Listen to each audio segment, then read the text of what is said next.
আসসালামু আলাইকুম।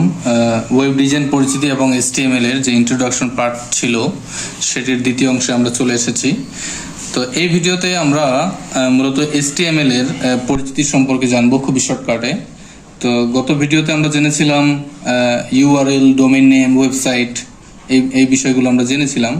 তো HTML আলোচনা করার আগে আমি একটু ওয়েবসাইট সম্পর্কে কথা বলে নেই, যে গত ভিডিওতে আমরা 10 মিনিটে শেষ করে দিয়েছিলাম। তো সেখানে একটু অংশ ছিল এরকম যে আমরা যদি ওয়েবসাইটের আরেকটি ধারা দেখি, যে ওয়েবসাইট আমাদের মূলত দুই ধরনের হয়ে থাকে। একটি হচ্ছে স্ট্যাটিক ওয়েবসাইট, আরেকটি হচ্ছে ডাইনামিক ওয়েবসাইট। তো এই স্ট্যাটিক এবং ডাইনামিক আমরা যদি জানি, তাহলে এই স্ট্যাটিক এবং ডাইনামিক জানতে হলে আমাদেরকে ওয়েব পেজে যেতে হবে, এবং ওয়েব পেজে আমাদের কীরকম ডকুমেন্ট রয়েছে সেটার উপর নির্ভর করবে। তো এই স্ট্যাটিক সাধারণত একটি ওয়েব পেজ হয়ে থাকে HTML অথবা CSS ফাইলের মধ্যে সীমাবদ্ধ, এবং ডাইনামিক হয়ে থাকে বিভিন্ন প্রোগ্রামিং ল্যাঙ্গুয়েজ, যেমন PHP, পাইথন, জাভা, এই ল্যাঙ্গুয়েজের মধ্যে সীমাবদ্ধ। এখানে সাধারণত ডাটাবেস থাকে না, ডিবি ডাটাবেস থাকে না। আর যেটা আমরা দেখি যে ডাইনামিকে ডাটাবেস মাস্ট বি প্রয়োজন, ডাটাবেস আমাদের প্রয়োজন হয়, কারণ আমরা ইউজারের কাছ থেকে এখানে ডকুমেন্ট নিব। আর স্ট্যাটিক ওয়েবসাইটে সাধারণত কোনো কিছু জাস্ট দেখার জন্য আমরা ওয়েবসাইট ব্যবহার করে থাকি, যে ওয়েবসাইটে কোনো কিছু রয়েছে। এবং ডাইনামিক ওয়েবসাইটে আমরা ইউজারের কাছ থেকে কোনো কিছু ইনপুট নেই, এবং ইনপুট নেওয়ার পরে সেটাকে আবার আমাদের ওয়েবসাইটে সংযুক্ত করে ফেলি, ইনপুট গ্রহণ করতে পারি। কিন্তু স্ট্যাটিক আমাদের ইনপুট গ্রহণ করতে পারে না।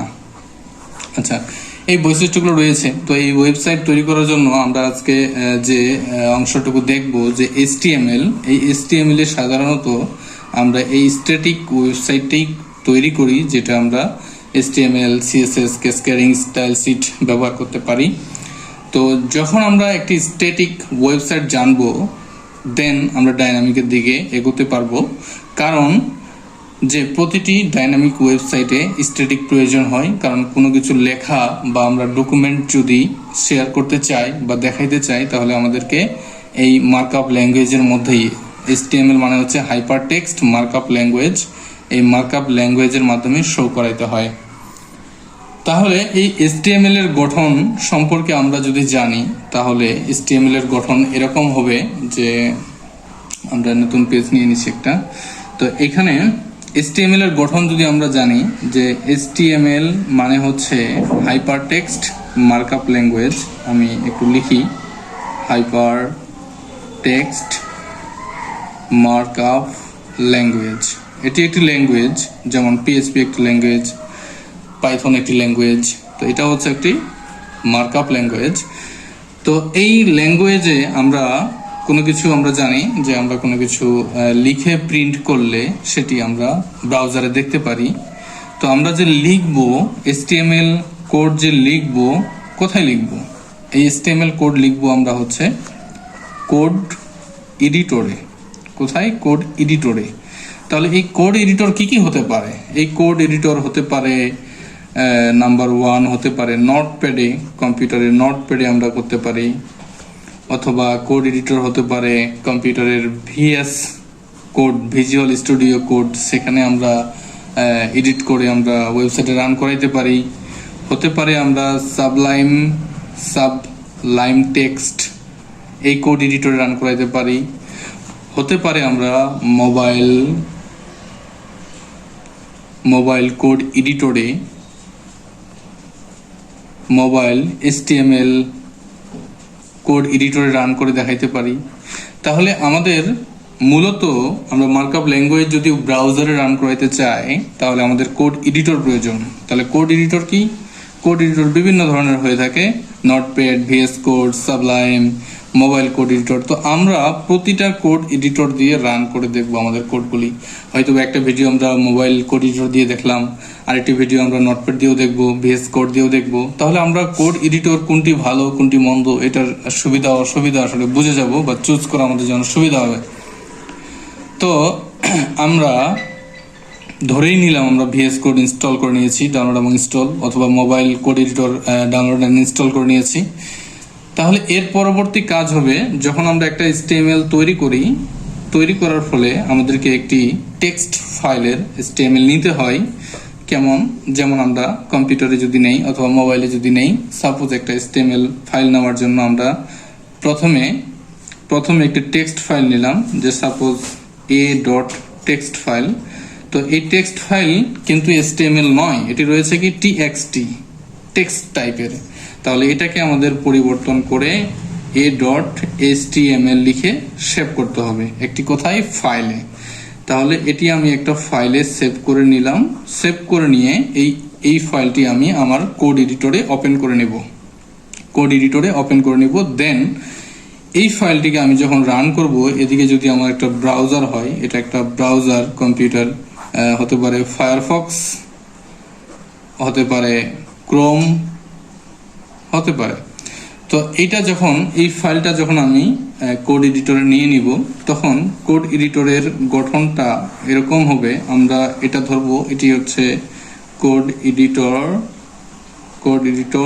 এবং কোড এডিটরে আমরা যা লিখবো এটা আমাদের ফাইনালি ব্রাউজারে শো করবে, লোকাল সার্ভারে। আচ্ছা, যদি আমরা এটা ডোমেনের অধীনে দিয়ে দিই, তাহলে আমরা গুগলে সার্চ করে, ডোমেন নেম সার্চ করে আমাদের কোডটি আমরা কি লিখেছি এবং কি রান করেছি এটা দেখতে পাবো।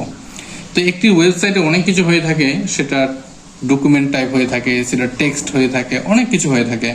তো আমরা আজকে আমাদের ওয়েবসাইটে শুধুমাত্র লেখা প্রিন্ট দেখাবে কি, যে হ্যালো এডুকেশন আইটি, আমরা এই অংশটুকু শুধুমাত্র প্রিন্ট করব, হ্যালো এডুকেশন আইটি। একটি ওয়েবসাইটে অনেক কিছু থাকে আমি বললাম, কিন্তু আমি শুধুমাত্র আমার ওয়েবসাইটে, এটা একটি ওয়েবসাইট, আমার ওয়েবসাইটে শুধুমাত্র আমি এই লেখাটুকু প্রিন্ট করে দেখাবো।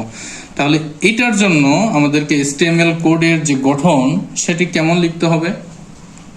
এই HTML কোডের গঠনটা এরকম হবে যে, লেখার জন্য আমাদেরকে শুরুতে লিখতে হবে ডক টাইপ HTML। তার মানে এই HTML ফাইলটি হচ্ছে আমাদের ডকুমেন্ট টাইপের, মানে কি কি ডকুমেন্ট আমাদের থাকবে। মূলত HTML ট্যাগ আমাদের HTML দিয়ে শুরু হয় এবং HTML দিয়ে শেষ করতে হয়। তাহলে শেষ করতে গেলে আমাদের অবশ্যই একটি স্ল্যাশ দিয়ে দিতে হবে, তাহলে আমরা বুঝবো যে এটি শুরু এবং এটি শেষ। এর মধ্যে যদি আমি একটা ট্যাগের মধ্যে হ্যালো এডুকেশন আইটি লিখি, প্রিন্ট হয়ে যাবে, কিন্তু আমরা একটু গঠনটা বর্ণনা করি। এর মধ্যে আমাদেরকে একটি হেড টাইপের ট্যাগ দিতে হয়, হেড শুরু এবং হেড আমরা শেষ করে দিলাম। হেড শেষ মানে হচ্ছে আমাদেরকে এই অংশটুকু, বা আমরা লেজ বলতে পারি, বা লঙ্গর বলতে পারি, বা এটা স্ল্যাশ বলতে পারি, এটা শুরু এবং এটা শেষ। এর মধ্যে আমরা টাইটেল একটা ফরম্যাট নিয়ে নিই, যে এই টাইটেল ফরম্যাটটি কোথায় থাকে, টাইটেল শুরু এবং টাইটেল আমাদের শেষ করতে হবে। এই টাইটেল ফরম্যাটটি থাকে হচ্ছে, আমার পেজের আমরা উপরে দেখব যে এই অংশটুকুতে, যেখানে ব্রাউজের উপরে নাম দেখাবে, আমি যদি টাইটেল এখানে দিয়ে দেই যে ICT, তাহলে এই জায়গাটাতে চলে আসবে ICT ফায়ারফক্স, যেটা আমরা লিখছি যে এটার জন্য, এটা অন্য নাম। তো এর মধ্যে আমরা নিয়ে নিলাম। তো আমার HTML ফরম্যাট মূলত রেডি। তো আমরা যা কিছু মধ্যখানে এগুলো প্রিন্ট করব, সাধারণত আমরা বডির মধ্যে দিয়ে থাকি, HTML বডির মধ্যে। তো এটা বডি শুরু এবং এটা হচ্ছে বডি শেষ ট্যাগ। তো এর মধ্যে আমি কি প্রিন্ট করেছিলাম, যে হ্যালো এডুকেশন আইডি। তাহলে আমাদেরকে একটা ট্যাগ নিয়ে নিতে হবে। সাপোজ আমি প্যারাগ্রাফের ট্যাগ হচ্ছে P, হেডিং এর ট্যাগ H1 থেকে H6 রয়েছে, এভাবে অনেক ট্যাগ রয়েছে। তো আমরা P ট্যাগের মধ্যে P ট্যাগ শুরু এবং P ট্যাগ আমাদেরকে শেষ করে দিতে হবে। তাহলে এই P ট্যাগের মধ্যে আমরা লিখবো যে হ্যালো এডুকেশন আইটি। তাহলে এই অংশটুকু আমার প্রিন্ট হয়ে ব্রাউজারে প্রিন্ট হয়ে যাবে। তাহলে নর্মালি কিন্তু আমরা ব্রাউজারে কোনো কিছু লেখার জন্য যে ব্রাউজারে আমরা কিছু অ্যাড করব, সেটা কিন্তু কোনোভাবে সম্ভব না। সম্ভব কিভাবে? যে কোনো মার্কআপ ল্যাঙ্গুয়েজ দিয়ে অথবা যে কোনো প্রোগ্রামিং ল্যাঙ্গুয়েজ দিয়ে আমরা আমাদের কোডগুলি ব্রাউজারে রান করাইতে পারি। এটি হচ্ছে স্ট্যাটিক ওয়েতে। আর আমরা যদি ডাইনামিক ওয়েতে করতে চাই, তাহলে আমাদের প্রোগ্রামিং ল্যাঙ্গুয়েজ দিয়ে আমাদেরকে ইউজারের কাছ থেকে ইনপুট নিতে হবে এবং বলে দিতে হবে যে এই জায়গাটুকুতে আমার এই লেখাটি প্রিন্ট করবে। তাহলে ইউজারের কাছ থেকে যা নেব এটি আসবে এই জায়গায়, মানে এই ট্যাগের মধ্যে, এবং এই ট্যাগটি আমরা কোডিং এর মাধ্যমে বলে দেবো, এখানে প্রিন্ট হবে। তো ডাইনামিকে আমরা পড়ে আসতেছি, আমাদেরকে স্ট্যাটিকে আগে শিখতে হবে। আমরা যদি স্ট্যাটিক না শিখি তাহলে ডাইনামিক আমরা কিছুই বুঝবো না। তাহলে এই ছিল HTML এর একটি গঠন। এই গঠনের মাধ্যমে আমরা আমাদের কোডটি রান করাতে পারি। তো পরের ভিডিওতে আমরা প্র্যাকটিক্যালি দেখব। এই ভিডিওতে অলরেডি আমাদের 10 মিনিট হয়ে গিয়েছে। তো পরের ভিডিওতে আমরা প্র্যাকটিক্যালি দেখব যে কিভাবে আমাদের কোডগুলি জেনারেট হয়। আমরা মোবাইল কোড দিয়েও দেখতে পারি অথবা কম্পিউটার কোড এডিটর দিয়েও দেখতে পারি। ধন্যবাদ সবাইকে সাথে থাকার জন্য।